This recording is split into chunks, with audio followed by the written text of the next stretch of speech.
Well, y'all, I am very, very excited right now to tell you about what is probably one of my favorite games that I've played in the last like 5 or 6 years. And that game is called Scarlet Nexus.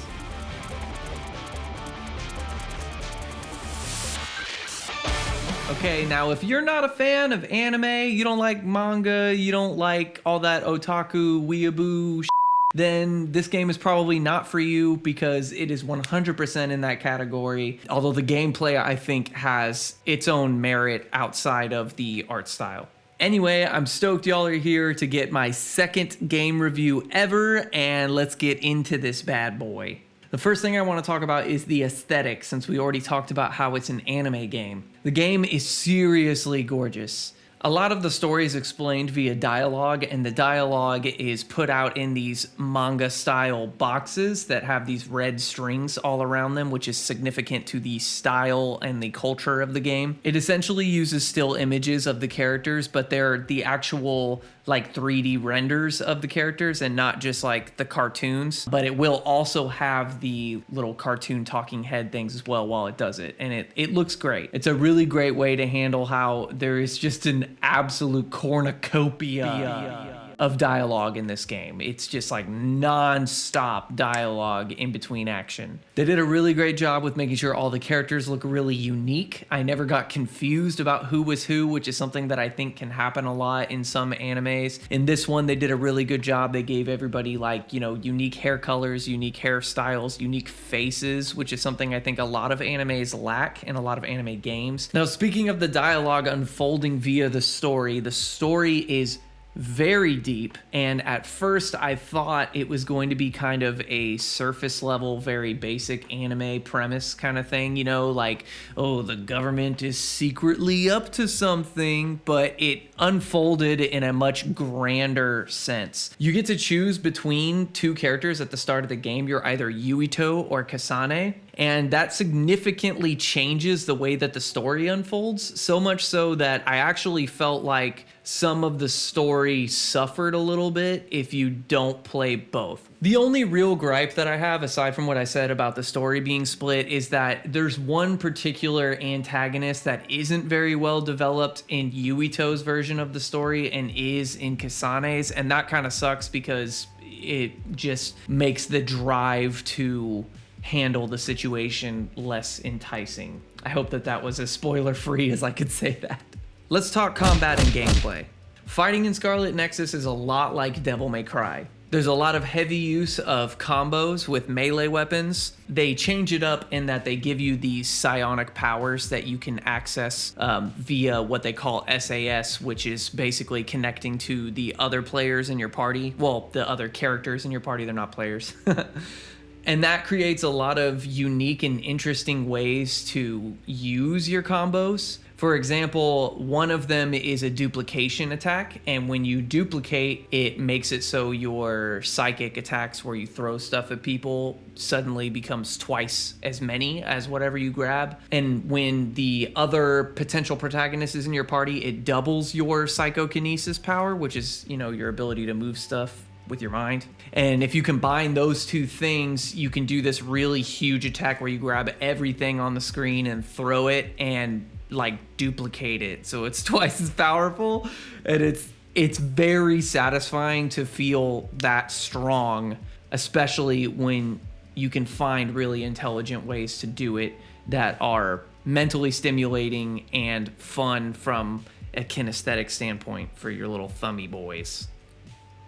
There's a handful of powers that are useful outside of combat, like electrokinesis can power up some battery type stuff, and the teleportation can get you through some obstacles outside. But there are kind of some missed opportunities in my mind, particularly with the psychic power clairvoyance. Basically, the only thing clairvoyance does in the game is when you are in combat specifically, sometimes there are enemies who make a fog smoke screen or disappear, and you have to use clairvoyance to be able to see them. But otherwise, the power has no use. And that kind of sucks because I felt like You could use clairvoyance to have like hidden treasures on the map, or you could use clairvoyance to find alternative paths that have more treasure or unlock, you know, something.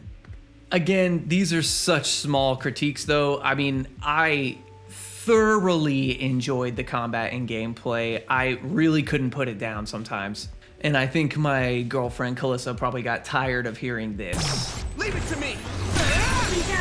Between your action-packed story sequences, there is a team bonding aspect. So it's kind of similar to how like a dating sim would work, or any other bonding kind of thing like Stardew Valley or something, where you bring them gifts and then you go on little mini adventures with them or little story dialogue moments.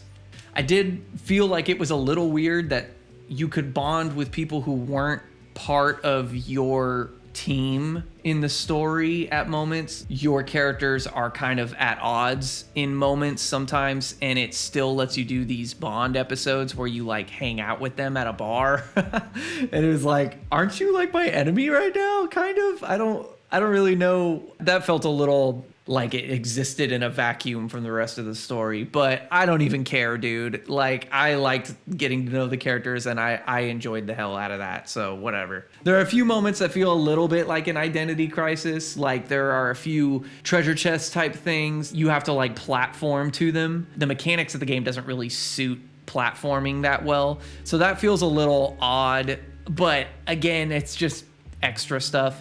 A big aspect of the story in this game revolves around the culture and how everyone has psychic powers, or at least most people do. But there are people who are born without them, and they are referred to as duds by people who do have psychic powers.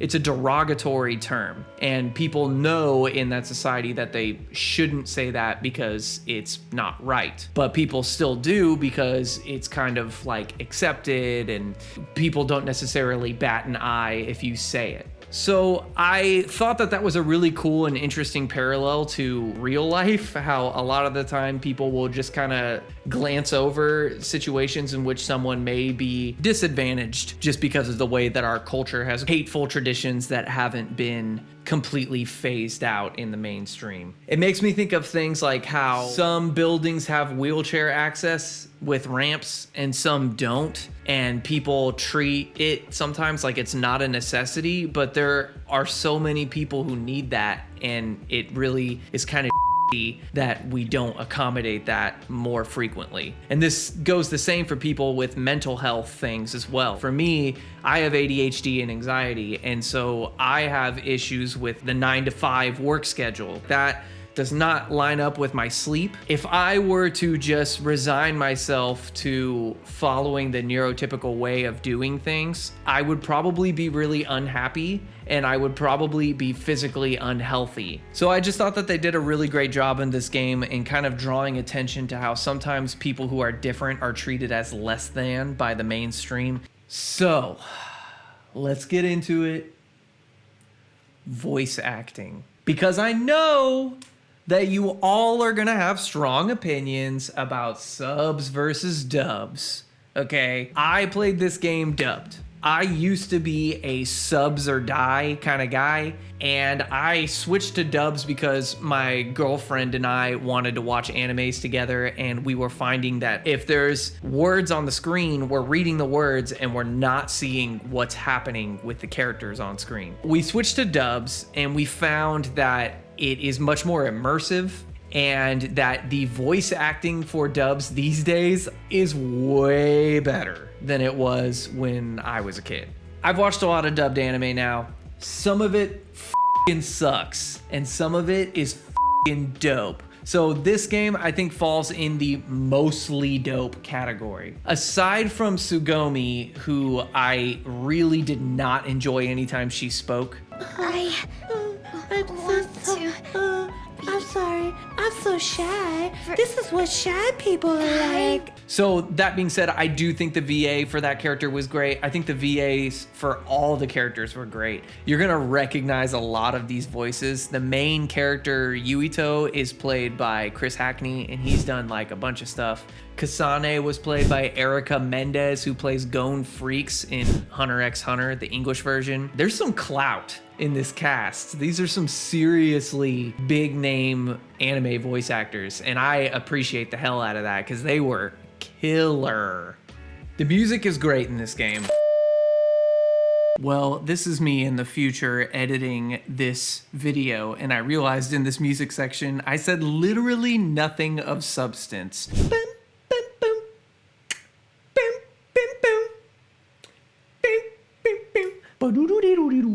So I wanted to fix that, and also, this is Gunter. One of the things that I really enjoyed about the music in this game is that it has stark differences in genre throughout. So there's a lot of those like JRPG piano fanfares that you're used to hearing in this kind of game. They're perfect. They're always in these emotional moments or like these moments of characters developing relationships. It's very tastefully done. They switched to this really aggressive drum and bass music whenever you're in certain battle situations, and every time it's like it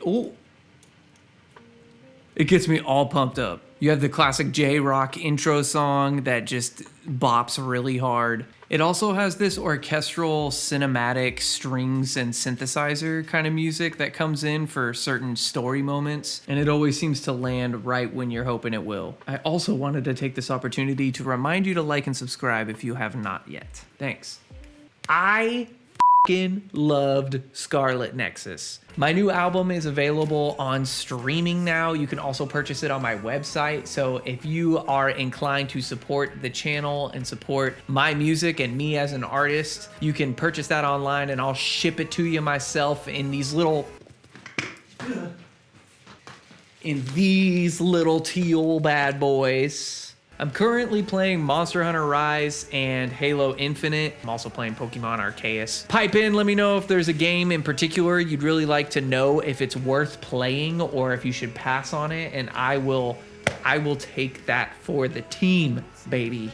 I will take that for the team. That's all I got for you today. Peace.